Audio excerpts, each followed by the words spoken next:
1915. For the soldiers on the Western Front, the new year brings stalemate. In the months since World War I began, the invading German army has failed to break through.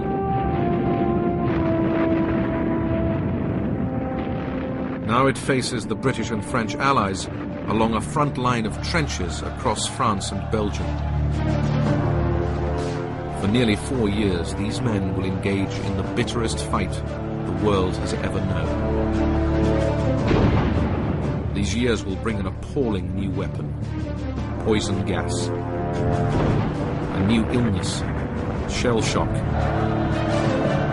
an extraordinary force,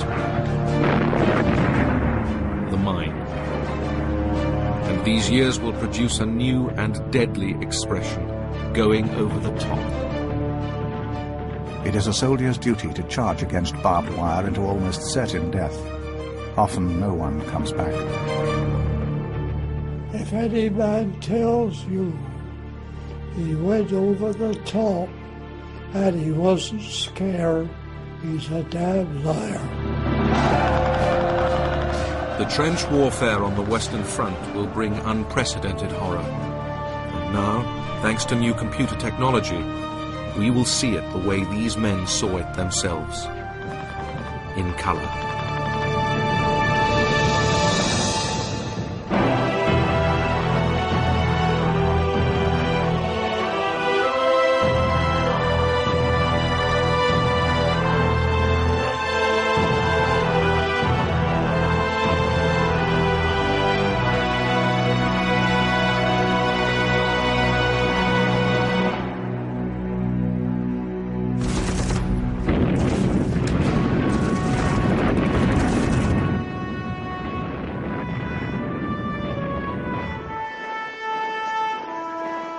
As 1915 began, the question for the French Supreme Commander, Joseph Joffre, and his British allies was how to break the stalemate on the Western Front. The German army was encamped in French and Belgian territory and facing the Allies along a 475-mile line of trenches. You couldn't just stand there and wait forever. Something had to be done. The Germans, on the whole, were more or less content to sit there and say, OK, you move us, you kick us out, we're staying. And so it was up to the Allies to try and break through this great logjam. The essence of the Western Front War until 1918 was attempt after attempt, mostly failures, 1 or 2 successes here and there, to break that logjam. The spring of 1915 saw the Allies' first concerted attempt to break the deadlock. But commanders on both sides were soon to be confronted with the hazards of trench warfare. One was communications, which initially were only possible through the courage of individual runners. In the course of a battle, it is often necessary to send a runner with a message under circumstances which involve certain death or wounding. Yet never have I seen one of these carefully chosen men waver or hang back. No matter how dangerous the errand, the runner on duty never wants calling twice. He will pick up his rifle and be off, often to his death. It might take hours for a message to travel little more than a few hundred yards. And that, of course, meant that by the time the general received the information and tried to act upon it, the situation on the front line had changed dramatically. And this is one of the major handicaps that commanders of the First World War had to contend with. It was in this fog of war that the major offensives of 1915 began. The Allies devised a two-pronged operation to push back the Germans. The French would attack at Artois, while 20 miles along the line, the British would attack simultaneously at Festubert. British and French High Command had come to believe that one more big push in the spring would break through the German trenches and reopen mobile warfare on the Western Front. But the battles fought at Festubert and in Artois in May 1915 simply showed that that was not going to happen, that the war was going to go on. And the British realised that their army simply was not big enough to sustain losses on this scale in this sort of warfare. The campaign of spring 1915 took a devastating toll. The Allies suffered hundreds of thousands, killed, wounded, and taken prisoner. The British had traditionally had a small standing army. Their strength was in their navy. But the recruiting campaign masterminded by Lord Kitchener was producing a new mass of soldiers. To the professional soldier, these recruits presented an astonishing sight. The British civilian had taken over the war. Many of the straight-spined old soldiers looked askance at the civilian warrior, and indeed the civilian under arms presented many a strange sight to our conservative eyes. He was undersized, he slouched, he was bespectacled. He wore uniform in a careless way. He saluted awkwardly and was very clumsy with his weapons. The old army was distinctly queasy about the future. Kitchener's men saw their first significant action in September 1915 at the Battle of Loos. The aim, in collaboration with French forces to the south, was to break through German lines. But it turned into the standard pattern of battle: artillery bombardment, followed by infantrymen going over the top, followed by slaughter.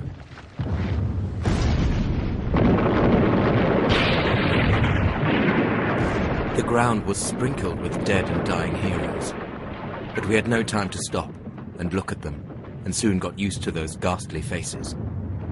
Many lay as they fell, and one actually had a letter in his hand, as though he had managed to read it through before he died. Loos was the first time a large British army took very heavy casualties in one battle, some 43,000. The British responded by appointing a new commander-in-chief, Douglas Haig. The slaughter on the Western Front had only just begun.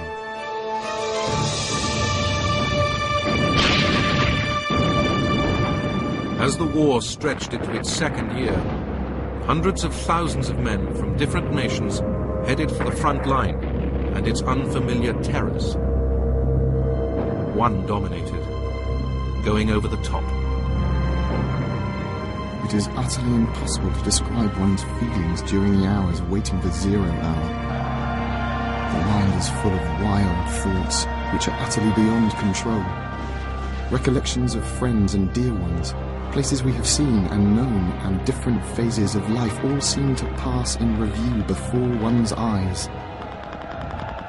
We lived absolutely from 1 minute to the other, not knowing whether it would be our last or not. And that was the atmosphere that we lived in the trenches. They had to just wait and listen for the order, because discipline was so great that all they had to do was to wait to listen for orders and obey them immediately. And everyone was ready and waiting for the order to go over. We must lose a lot more men, but the men are only too willing to take their chance. It makes me awfully proud to belong to a nation who, when they're warned for a show like this, knowing what it means, cheer and start singing and whistling. I always said a prayer. You know that some of the lads used to laugh at me.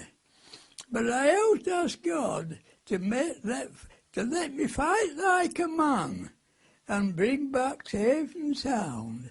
If any man tells you he went over the top and he wasn't scared, he's a damn liar. Because you never knew from 1 minute to the next whether that dark angel was around with your number on a label. The men being sent to the front were nothing without their weapons and the artillery that was supposed to support them. But the endless pounding was bringing with it a crisis of supply. Before the First World War, the British Army was a standing army of only about 200,000 men. Now our armaments industry was only geared up to provide uniforms, equipment and weapons for 200,000 men. In fact, when Haig takes command, he says, we will not be able to fight a major offensive action until the middle of 1917, because he knew that until then we were never going to have heavy industry to provide us with enough guns and shells and the ability to fight that campaign any earlier. The answer was a huge mobilization of women to work in the munitions factories. Handling explosives was unpleasant, dirty and dangerous. It was all bright ginger. All our front hair and all our faces were bright yellow. This doctor was looking at us all one day, and he said, half you girls will never have babies, God help you. Some of them suffered very badly.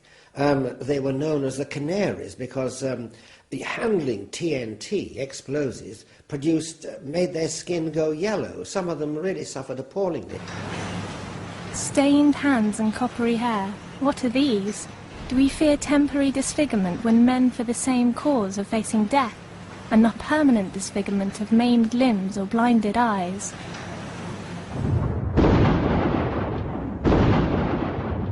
The munitions made by the women at home were the vital engines for their men at the front line. But their effect on the individual mind could be shattering. I marvel myself sometimes how human nerves can stand the strain of our existence. Day after day, night after night, hour after hour, a heavy shell falling every few minutes within a few yards of you, shaking the ground beneath you, half stunning you with the crash of the explosion. The barrage was so great that it deprived one of thought, really. Shrapnel. The barrage was so great that it deprived one of thought, really. Shrapnel on the barrage was terrible, terrible. How anybody ever survived it, I don't know. I picked up a piece of shell about 2 inches long, half an inch wide, jagged edge to it, right in the groin. The doctor came along and he said, would you like me to take that shrapnel out? And the pain from it was terrific.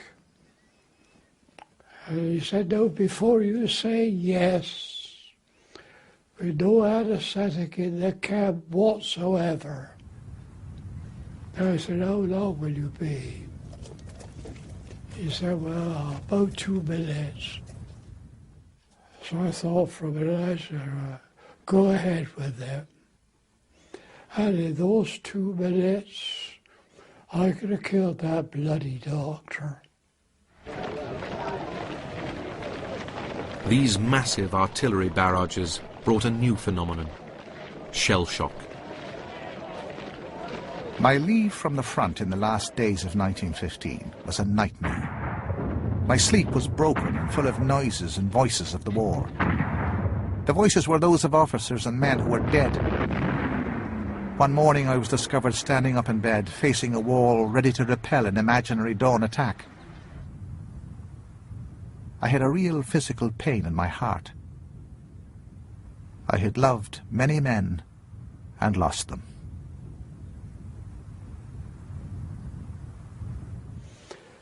Now, when you had shell shock, you just couldn't move. It seemed to take all the nervous system out of you. And if a fellow had shell shock and he couldn't go up that ladder, he was shot as a coward. He was no more a bloody coward than me. The trenches produced something else that was new and terrible: poison gas. Chlorine was first used by the Germans in early 1915, soon to be imitated by the Allies. The faces of the lads who lay in the open changed colour and presented a gruesome spectacle. Their faces and hands gradually assumed a blue and green colour.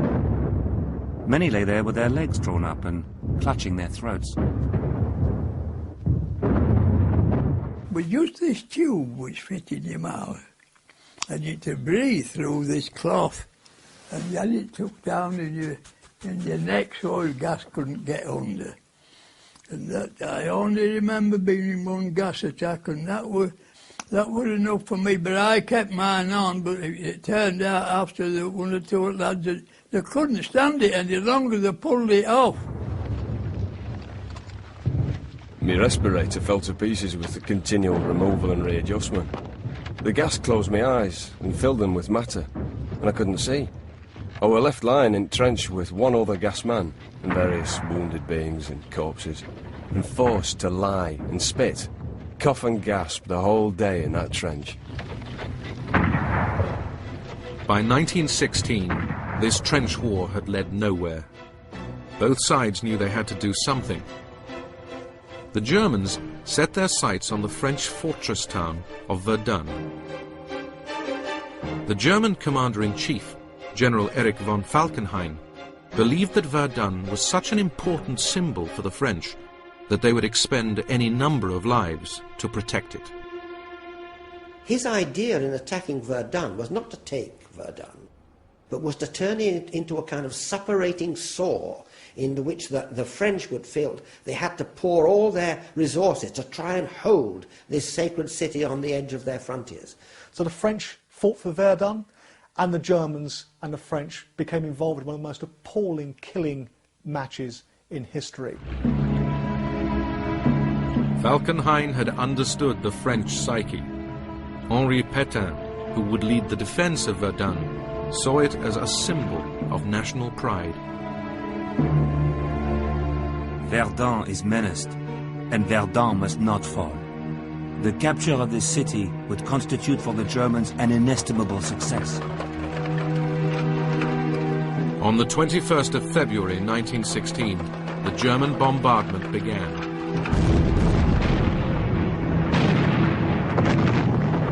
Pétain's troops lined up to resist. My heart leapt as I saw our lads going into the furnace of Verdun. But I also reflected that they would pass too rapidly from the enthusiasm of the first engagement to the weariness brought by suffering. Our time at Verdun has been awful. Our faces have nothing human about them. For 16 days we have neither washed nor slept. Life has been spent amongst the dead and dying, hardships of every sort and incessant anguish. Our cheeks are hollow, beards long, and our clothes thick with mud. It was depressing to see the troops when they returned. Their expressions seemed frozen by a vision of terror. Their postures betrayed a total dejection. They sagged beneath the weight of horrifying memories.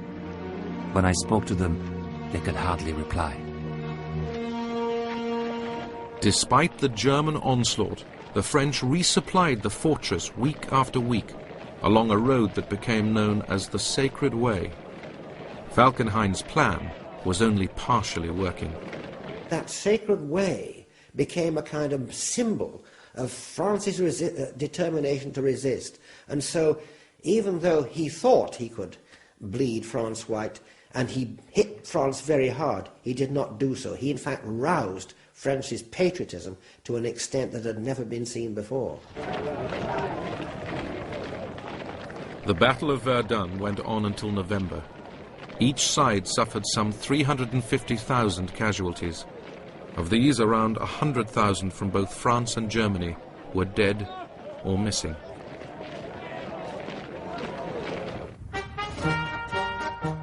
As Verdun ground on, France looked to her main ally for help. The British would attack the Germans at the Somme. The British intended that the Somme offensive would break clean through the center of the German line and lead to a rapid advance.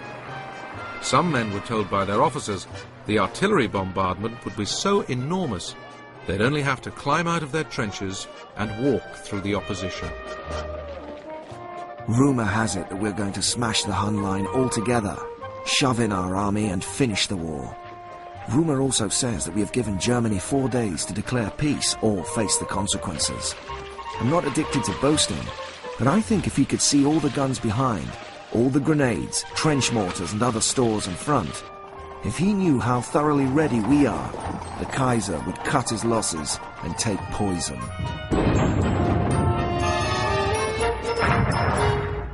The 7-day bombardment began on June the 24th. 15,000 guns lined up along a 20-mile front. The infantry waited.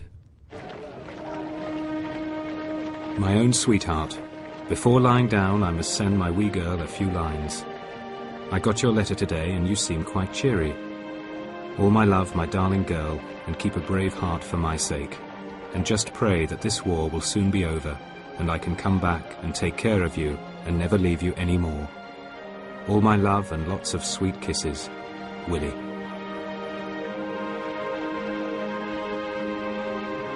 William Clark would die on the first day. Others, like Arthur Hubbard, would survive.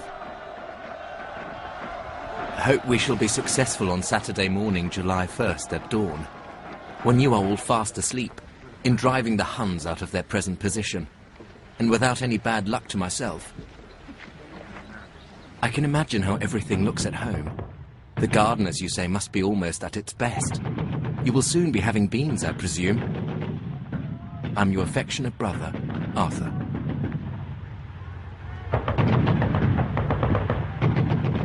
They were massing to go over the top. Fateful words for all infantrymen. The timid were less fearful, the bold more exultant, and were thrilled and intensely alive as they fell in.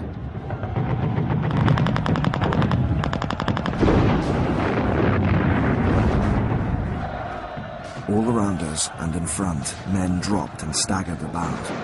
A yellow mass of shrapnel would burst, and a section of men in 2 deep formation would crumple up and be gone. We led our section in and out of the stricken men, who were beyond help, or whom we couldn't stop to help. It seemed callous, but it was splendid war. Kenneth McArdle would die on the Somme a few weeks later. For many of the volunteers of 1914, this was their rite of passage. This was what they'd come to France to do, not to sit in trenches, but to beat the Germans at their own game. The trouble was it didn't happen as it was meant to be. On this beautiful July morning, attacking at 7:30 in broad daylight, the sight of men marching across no man's land, hopefully to take their targets at will, this was met by an absolute tirade, a torrent of machine gun fire from the other side. The war on the Western Front was not even halfway through. Still, there was no breakthrough, only death. By the end of the first day of the Somme, 19,000 men on the British side were dead, a further 40,000 wounded. The worst day in the whole of British warfare.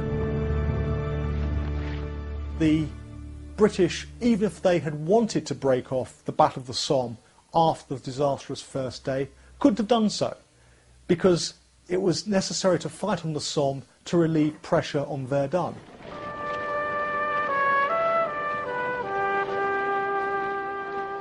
The strategic value of their sacrifice meant little to the soldiers on the Somme. Dear Mother, just a few lines to let you know I am safe, and thank God for it. Mother, don't tell Quinn's mother, or Archer's mother, that they must be killed or Grosvenor Road fellow left but myself. All the world is forever dead to Vaudry, Kenworthy, Chesham, Sproat, Ford, and of the other ranks we do not know how many. Young Victor was killed. His problem of marriage to a woman 6 years his senior finally settled. We're about 400 strong tonight, we who went in 800. One particular casualty of the first day of the Somme was the concept of the PALS battalions. The PALS battalions Battalions raised locally in which lots of friends from football clubs, tennis clubs, dramatic societies, churches joined up as groups. This was going to be the great thing in 1914.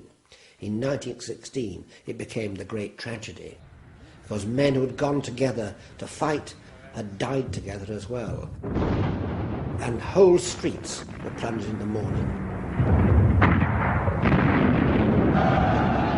On both sides, illusion was replaced by reality. What was a man's life in this wilderness, where the air was laden with the stench of thousands upon thousands of decaying bodies? Death lay in ambush for each one, in every shell hole, merciless, and making one merciless in return. Chivalry here took a final farewell. Not a tree stands. Not a square foot of surface has escaped mutilation. There is nothing but the mud and the gaping shell holes, a chaotic wilderness of shell holes, and in the bottom of many, the bodies of the dead.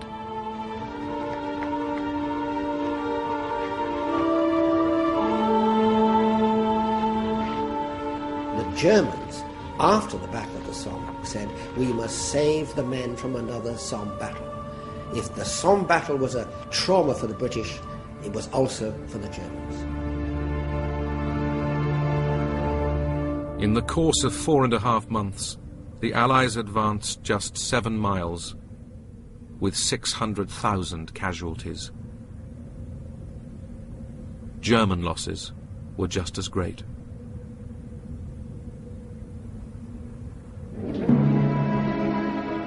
The winter of 1916 was the coldest for many years. The ground remained frozen till April. Sickness in the trenches, trench fever, and dysentery rose alarmingly.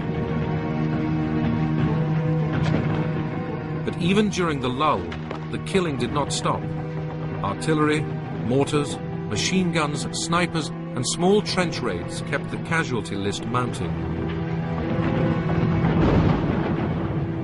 Planning began for new big offensives in 1917. Both sides had to restock and bring in munitions. But for the soldiers in the trenches, what counted most were their few consolations. There are two things that really, really matter to frontline soldiers, and that's food and their post. That really is the most important thing. And the British Army Postal Service was incredibly good. It really was. I mean, letters from the front line to home and back again were literally just taking about 2 days. I mean, that's better than the mail service can manage today. They would send us parcels with cakes, mostly tins of things, like tins of coffee, tins of milk, condensed milk, or skim, the other milk that was very much popular at that time. Anything in a tin that would be useful to us would be sent, and we'd share it. Socks. Well, if you had a pair of socks that had holes in, okay, socks were yours. And that's how we shared everything. We shared our families as well. We would read one another's letters sometimes. I would be out, I was watching the 2 girls at that time. As well as the men in the trenches, 1916 took its toll of the top brass. Von Falkenhayn was sacked for the failure at Verdun and replaced by Paul von Hindenburg and Erich von Ludendorff, who'd beaten the Russians back in 1914. They realized that the heavy German casualties of 1916 meant German forces on the long Western Front were now spread too thin. They constructed a formidable new defensive system called the Hindenburg Line, a 4-mile-deep barricade of concrete fortifications. On the Allied side, the new British Prime Minister, David Lloyd George, wanted to sack Douglas Haig, the architect of the Somme campaign, but Haig survived. His public standing was too high. The French, by contrast, sacked their commander, Joseph Joffre and replaced him with Robert Nivelle. Nivelle believed that an improved combination of continuous artillery bombardment and rapid infantry advance could rupture the German line.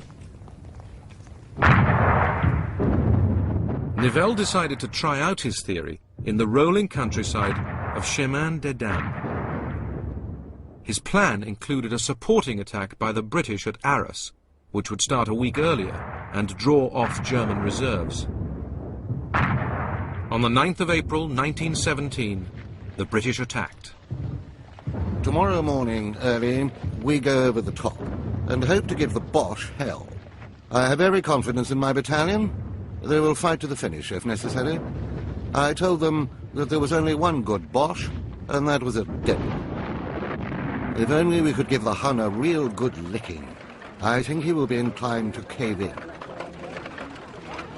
The beginning of Arras was a pretty successful British attack. The Canadians took Vimy Ridge, and further south, some British divisions carried out the longest single advance in any day of trench warfare up to that point, about 3.5 miles. But the British had not yet learned to follow up such a breakthrough quickly, and Arras turned into a month-long battle of attrition. Now it was the French army's turn at Chemin des Dames. But Nivelle's plan was flawed. For a start, he was careless about security, and the Germans got to hear of the operation. In addition, the German army was already withdrawing to its new defensive positions. This meant much of the ground Nivelle planned to take was now his anyway, and the new German line was immensely strong and overlooked the positions in which the French infantry and artillery would form up for their assault. On the 16th of April, the French attacked. How we advance, how we get through, how we are not blown to pieces at every step, nobody knows. We stumble on, explosions everywhere, we fall flat, get up again, it's raining, we are swimming in mud. But we go forward in a hurry to escape this furnace, to get there at last, to find perhaps, worse still, it's impossible to get through this zone unarmed. In one night, more cannon shells were fired than in any of Napoleon's campaigns. These men, exhausted, poorly fed, stuck in the muddy trenches, took the order to attack, grumbling to themselves, "Not everybody can be a hero." The Germans had changed the pattern of defense. They left the front of the line relatively open, but behind, held in reserve, was their new idea. Stormtroopers waiting to go on the counterattack just as the French foot soldiers were reaching exhaustion. By the 5th day of Chemin des Dames, the stormtroopers had inflicted 130,000 casualties on the French. The French army had already suffered the whole of the Battle of Verdun. Virtually every French soldier at some point had been put through the mill at Verdun. And then fairly soon afterwards, Robert Nivelle had come up with this wonderful offensive, the Big Nivelle offensive, which was going to end the war in a hurry, which turned out to be an equally costly disaster. And the French soldiers had just had enough. French soldiers began to mutiny. Throughout the region, there is talk of nothing but mutinies, of troops refusing to relieve their comrades. It often happens that troops in the lines spend 3 or 4 days longer there because their replacements refuse to march. The French mutiny did not bring violence against their officers or even a collapse in order. It was simply that the ordinary soldier was no longer willing to go on any more sacrificial advances. Robert Nivelle was sacked and replaced by the saviour of Verdun, Henri Pétain. Pétain was brought in to sort out the mutinies by a combination of strict discipline, some executions, and also some decent caring for the soldiers, giving way to some of their demands. He brought the French army round. Even so, the French army would launch no major attacks on the Western Front for a full year, staying mainly on the defensive. Pétain was concerned that the Germans would take advantage of the French collapse in morale, although inexplicably they failed to detect it. But it was now only the British who could take up the offensive. Haig planned a major attack for June at Messines Ridge, a stretch of high ground which commanded miles of countryside. He assigned Herbert Plumer, a very modern general, to devise the operation. Junior officers realized they were being led by someone who really knew his business. Nothing was left to chance. We even had a large-scale model covering about an acre, which represented to scale the woods and the villages beyond. This latter was a triumph of skill. It looked like a huge toy village and would have delighted the children. The Messines Ridge attack combined British, Australian and New Zealand troops. A potentially devastating weapon, the mine, laid by tunnellers, would be used en masse for the first time. The tunnellers had possibly the worst job of all on the Western Front. Digging these narrow passages under the enemy lines in order to blow them sky high was a frightening business, because you knew the enemy was almost always... Digging these narrow passages under the enemy lines in order to blow them sky high was a frightening business, because you knew the enemy was almost always doing the same thing too.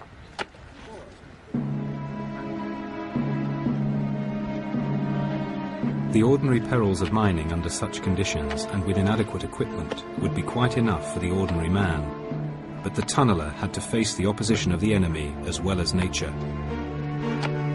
A chance shell on the mouth of the shaft might arrest the flow of precious air, or mean condemnation to an indescribable death in a living tomb. More exciting, if no less unpleasant, was the prospect of running into an enemy gallery.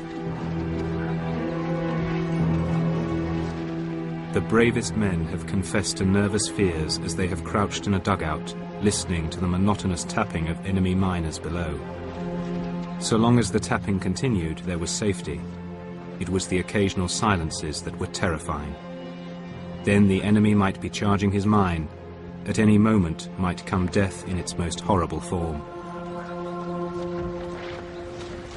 On the 7th of June, 19 mines were ready to prime under Messines Ridge. Dawn had not yet broken. The night was very still. The minute hand on my watch crept on to the fatal moment. Then, out of the silence and the darkness, along the front, 20 mines, some of them having waited 2 years or more for this occasion, containing hundreds of tons of high explosives, almost simultaneously and with a roar to wake the dead, burst into the sky with great sheets of flame developing into mountainous clouds of dust and earth and trees.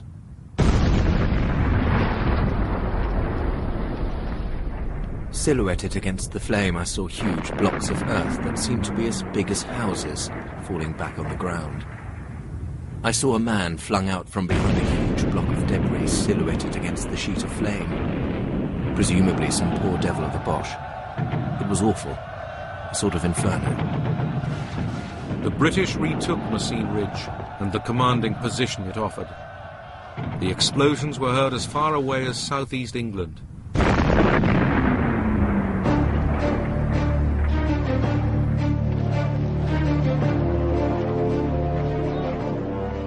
At the end of July 1917, after their success at Messines Ridge, the British launched the Third Battle of Ypres, which would lead to Passchendaele. For 15 days, the German line was pounded. With horror, you feel that your whole being, mental and physical, has lost all meaning. After all, the lump of metal that would crush you to a shapeless nothing may have started on its course. The British went over the top on the 31st of July. If only you could be here tonight, how you would enjoy it. Altogether, it should be great fun, as long as it doesn't rain. But it did rain. These were some of the most appalling conditions that soldiers had to fight in during the First World War. and historians have endlessly debated whether Haig was right to carry on fighting under these conditions. I suspect it's a case of Haig being damned if he did and damned if he didn't. 2 poor devils of 123rd Brigade have been found drowned, or rather suffocated. They must have been stuck in the mud, become exhausted, and fallen face forward. Our boys are having a terrible time in the trenches, up to the waist in mud, just like a ditch full of water. There are dead horses, men, cars, motor lorries in the hundreds. It is death to go off the road as the mud is so deep. The sun was bad enough, but this is 1,000 times worse. My 19th birthday, I was in the trenches in front of Passchendaele. The Germans at Passchendaele were higher up than us. They could look down on us. And there was a 3-day barrage on the trenches. They blew them all to hell. And when the Yorks and Lanks went over, expecting just a few Germans there, and were going to take Passchendaele, the Germans came up out of their dugouts, couple of machine guns, woof, they were gone. The attack was called off. It was a disaster.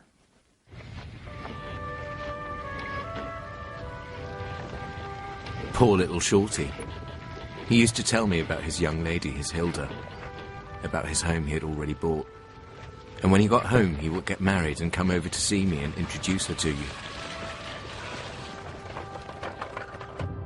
How he loved his Hilda, but unfortunately he'll never see her again. Poor fellow. He would give me half of everything he had. It's a lovely thing, his friendship out here. Please God, it won't be long before this war's over. We're pushing old Fritz back. I don't think he'll stand the British boys much longer, and then we'll try and keep a nice home.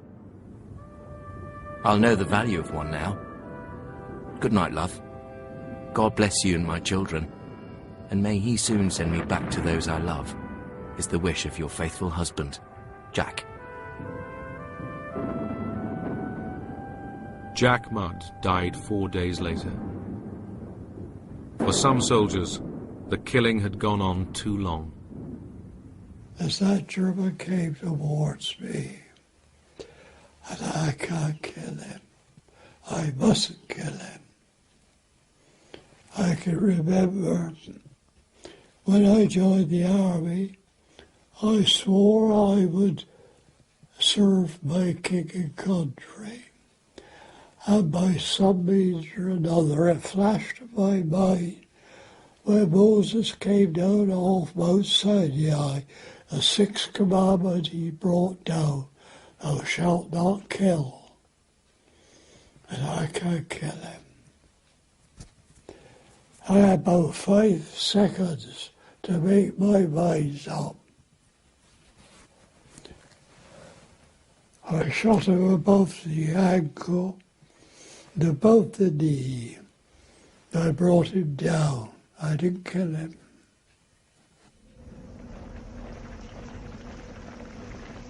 Just 41 square miles were captured in 15 weeks. Each square mile cost some 10,000 casualties. But the British had also taken a huge toll of Germans. At the end of the Battle of Passchendaele in the first week of November 1917, I think any observer could have been forgiven for thinking that both sides were played out, that they had nothing left to give. But there was a twist. A new weapon the Allies had been experimenting with for a year, the tank. Within a fortnight of the end of Passchendaele, the tank brought a dazzling victory at the Battle of Cambrai. The British used tanks on a large scale for the first time, and just as importantly, they used predicted artillery fire. Now what this means is that they were able to start firing without firing a few shots to begin with to find out where the shells would land, and thus they were able to achieve surprise. There was no preliminary bombardment to warn the Germans of their danger. The enemy infantry panicked and fled from the massive war machines, or streamed down the slopes towards the British line to surrender. We watched the scene, fascinated. Our tanks were now advancing. There they were, lumbering along, picking their way through the honeycomb of shell holes and craters, sometimes defeated, but generally in the end, winning their way through this area of devastation. Tonight, I may sleep and dream of you where a Boche officer never dreamt of the trouble awaiting him at dawn. Think of the hundreds of tanks. Think of the hundreds of guns, all got up quietly and secretly. I can't get over the wonder of it. 11,000 Germans were taken prisoner. Cambrai was a complete success. Church bells were rung all over England in celebration. But to many soldiers at the front, it seemed an isolated victory. Though British morale would never break, it was at its lowest point. The war is getting more and more desperate. On every hand one sees unrest and dissatisfaction rampant, and nothing sensible done to ameliorate grievances. A more miserable existence would be hard to imagine. There's nothing but unrest and uncertainty, and everyone here is absolutely fed up to the teeth. 1918 loomed. The war on the Western Front hung in the balance.